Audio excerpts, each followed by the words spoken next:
Assalamu alaikum wa rahmatullahi wa barakatuh.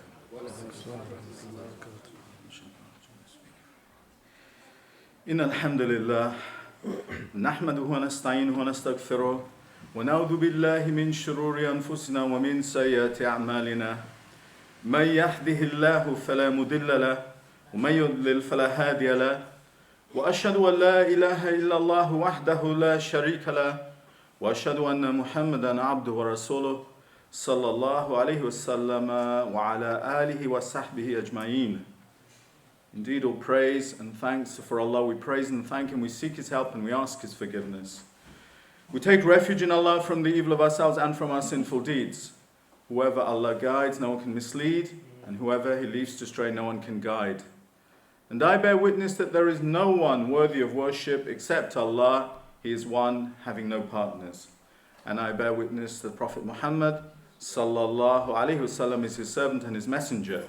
Peace and blessings of Allah be upon him and upon his family and his companions. Amma ba'd, to proceed.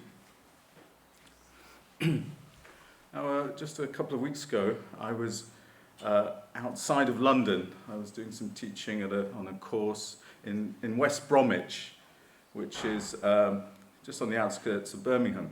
Now, one of the things I noticed, and I think many of us notice this, is when we go outside of London, people seem to be a bit more friendly, yes, a bit more relaxed. They seem to have time. They're a bit more polite. You know, and I'm seeing this even, I was staying in a travel lodge, and the people at reception, the cleaners and so on, and then in the supermarket, the cashiers and so on, just seem to be more friendly and warmer and have more time, and people in the streets as well, than we do in London. So I think I can see people nodding. So you've had this experience, yes?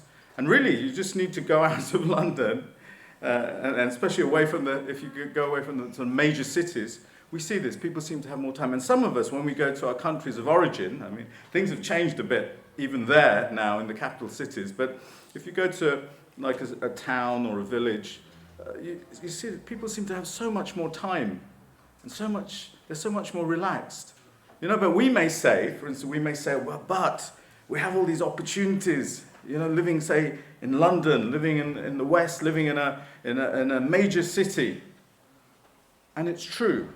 We do have opportunities in terms of dunya opportunities. It's a lot more, isn't there? But what is the price that we're paying?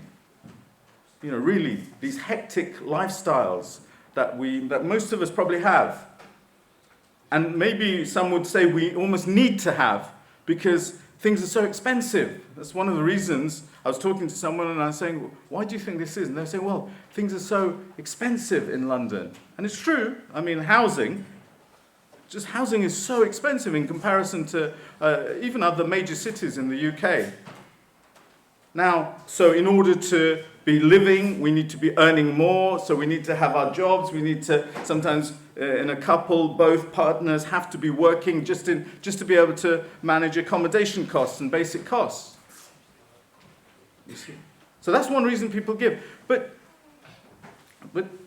also, in some ways, what we may be falling into is a phenomenon which is described in the Quran, and which exists universally, of course, because it's described in the Quran, but I think the opportunities for this may increase in bigger cities. And what am I referring to? Well, in Surah At-Takathur, we have, A'udhu billahi minash shaitanir rajim, Bismillahir Rahmanir Rahim, Alhaakumut Takathur, Hatta Zurtumul Maqabir.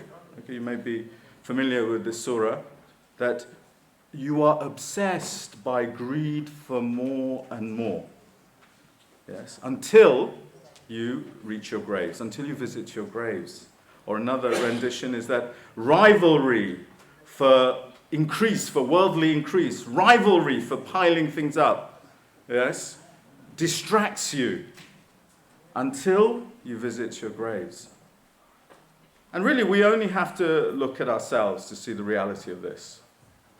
Yes? You can give a whole khutbah or a bayan on just those two verses, really.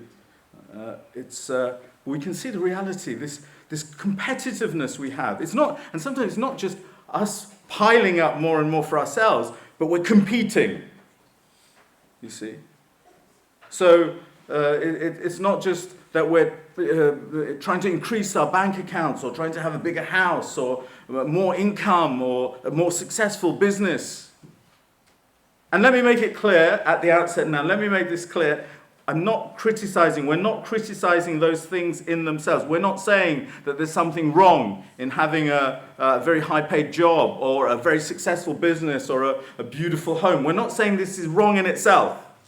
You know, these may be blessings from Allah. If we use them, yes, and we're grateful, yes, we use them for the benefit of others, some of these things, and we're grateful and we give in charity, they may be huge blessings. So we're not talking about the things in themselves, we're talking about the attitudes. And this sort of attitude of wanting to pile up more and more.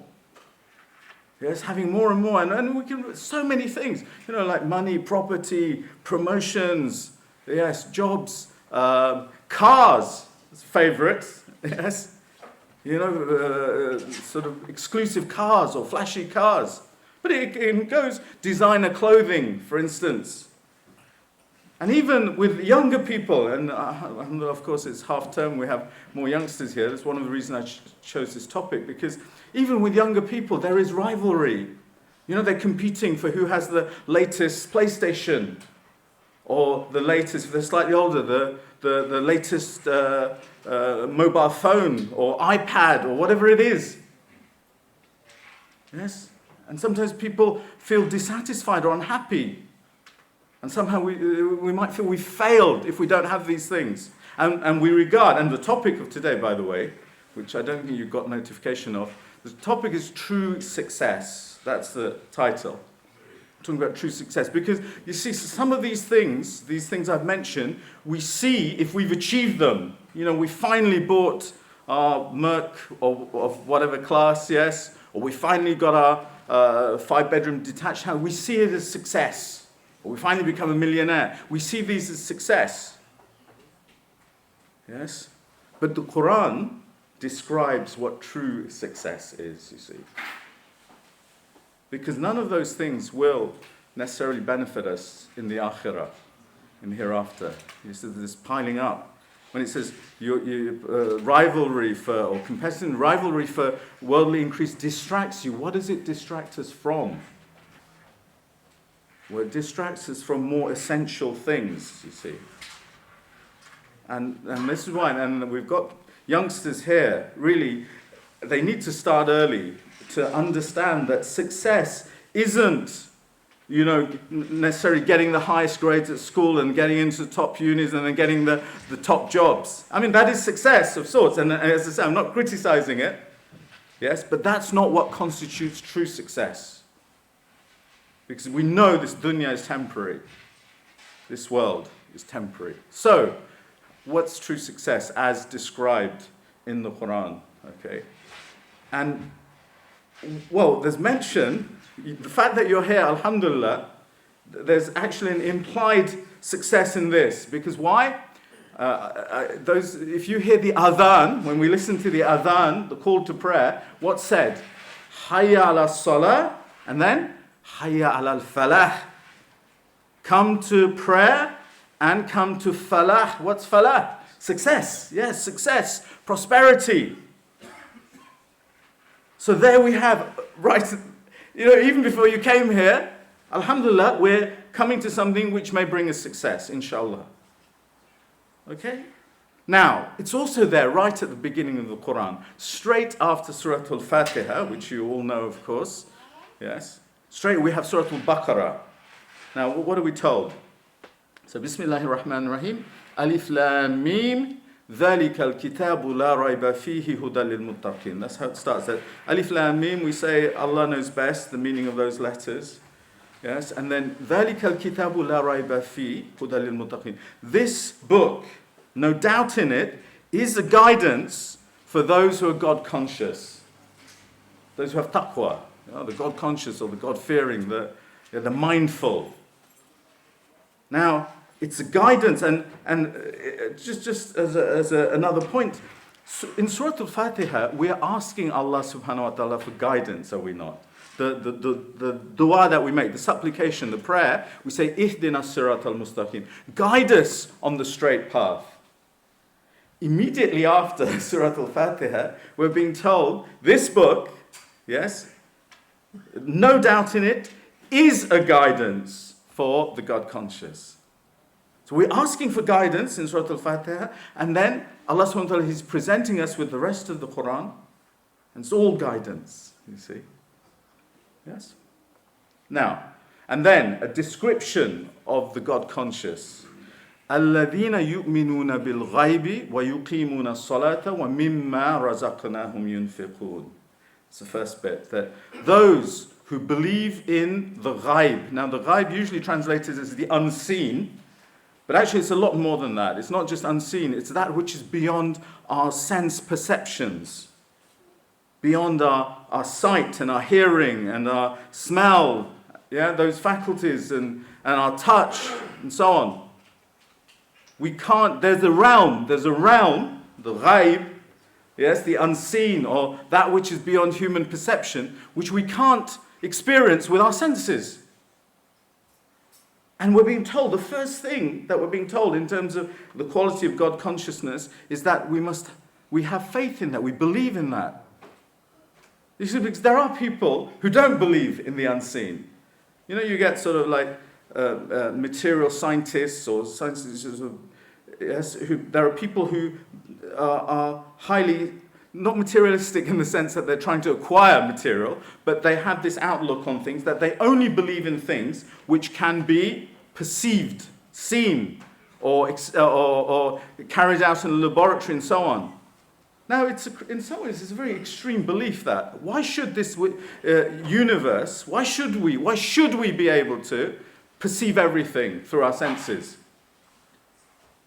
You know, and those, a slight aside, but those who believe in evolution, you could say to them, well, actually, what makes you think that we've developed all the qualities, all the apparatus that can perceive the universe in its entirety?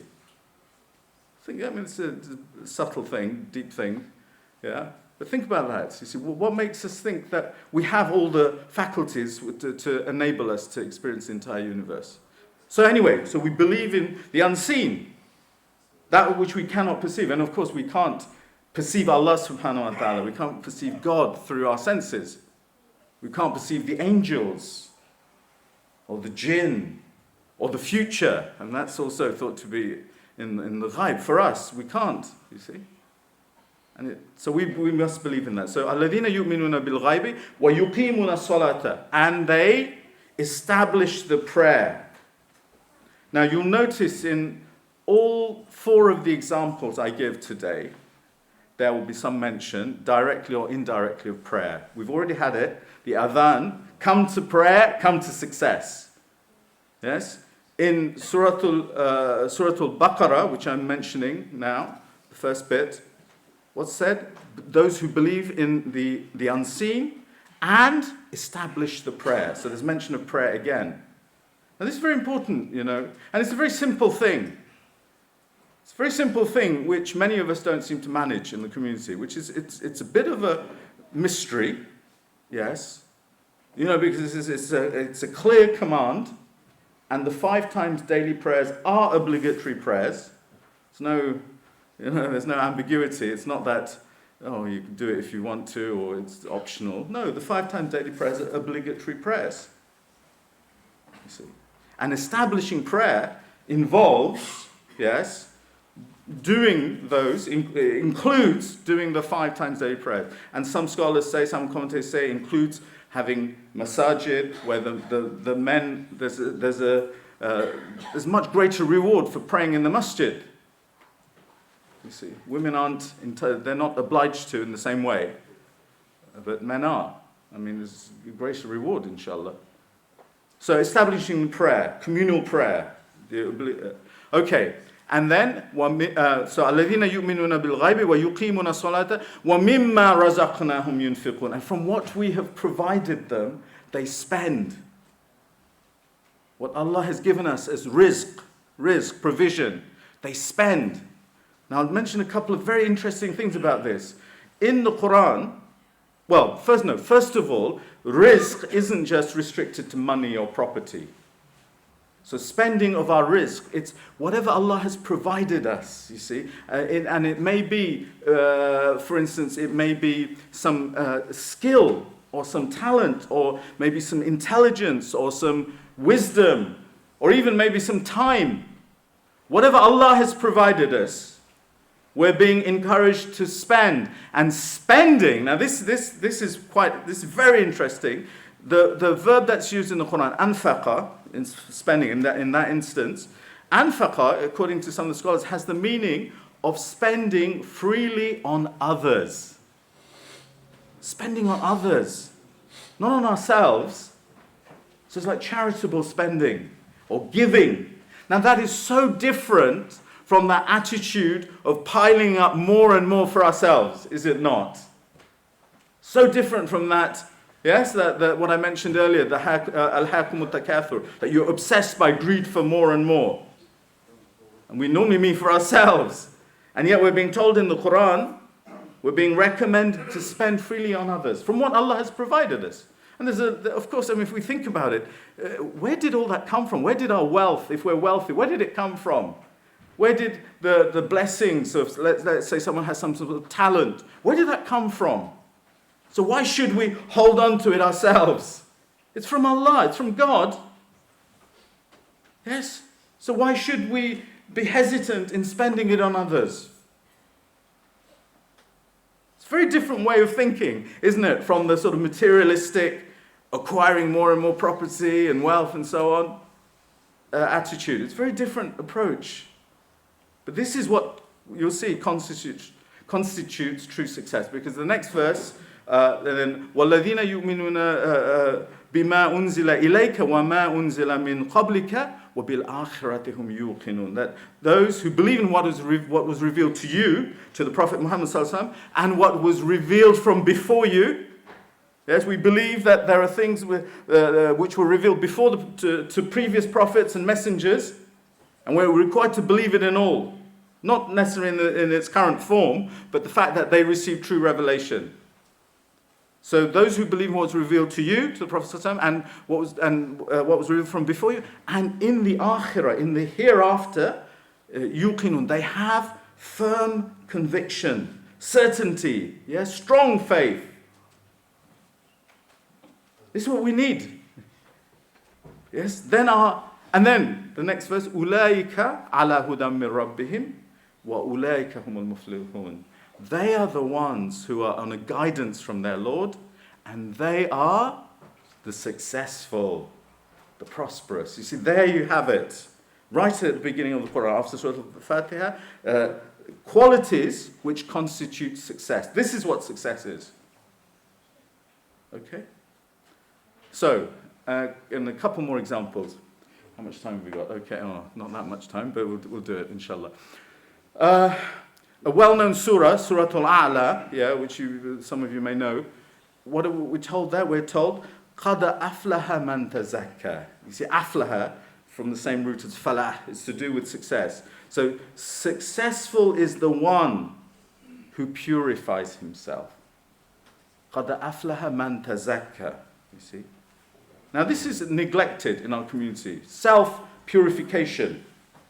And it's not just physical purification. We're not just talking about ghusl or wudu, although those are purified, and there's spiritual and physical purification in that. But to purify ourselves in terms of, for instance, our intentions, in terms of our sincerity, yes, in terms of how we relate to other people, in terms of honesty, all sorts of, you can get books and courses on self-purification. Yes? But this is something we sometimes neglect. We forget that this is part of our deen. It's part of it. It's not just a set of rituals. We need to be thinking in terms of self-purification. So, قَدْ أَفْلَهَ مَنْ تَزَكَّى وَذَكَرَ اسْمَ رَبِّهِ فَصَلَّى. You see? And remembers the name of his Lord. And salah, and praise. So again we have the mention of salah, prayer. So remembers the name of his Lord and praise. But then what? بَلْ تُؤْثِرُونَ الْحَيَاةَ الدُّنْيَا. Nay, but you prefer the life of this world. And then وَالْآخِرَةُ خَيْرٌ وَأَبْقَى. While the akhirah, the hereafter, is better and more enduring. It's eternal. And now none of us can deny that this world is temporary. So of course, it's the akhirah, the hereafter, the afterlife is better and more enduring. And finally, one more example, and this you've heard already, but it's really worth hearing again because it's really can change our way of thinking and it can change our approach to our existence, you see. It's Surah Al-Asr, yeah, one of the shortest, the second shortest surah in the Quran. So we have, and maybe even the kids, you probably know this, yeah, you've been taught this, yes. So, Bismillahir Rahmanir Rahim, Wal Asr, Innal Insana Lafi Khusr. That's how it starts, by time. Now Allah He's swearing by time, you see, this wa at the beginning, it's called a waw al-qasam, it's a waw of swearing, it means like, I swear by time. And when Allah swears by His creation, it's encouraging us to consider this. You know, there must be something very important in this. By the passing of time. The clock is ticking. The clock is ticking for all of us. You see? You know, when you get to a certain age, I was 59 last week, and mashallah, and you start realizing that, you know, the older we get, I think, some of us, we start feeling the clock really is ticking. We may not have, I mean, the reality is none of us know when we're going to leave this world, you see, so we don't actually know. But, you know, statistically, the older we get, the less time we may have, you see. So anyway, so Allah subhanahu wa ta'ala, He's saying, consider time, consider the passing of time. Innal insana lafi khusr. Indeed, man, or the human being, is in a state of loss. You see, this is shocking. The default state is one of loss. Yes? But there's hope, you see, because then there's mention of profit. So again, success, you might say. إِلَّا الَّذِينَ آمَنُوا وَعَمِلُوا الصَّالِحَاتِ وَتَوَاصَوْا بِالْحَقِّ وَتَوَاصَوْا بِالصَّبْرِ. Except those who have faith and do good deeds and urge one another to the truth and urge one another to patience. You see.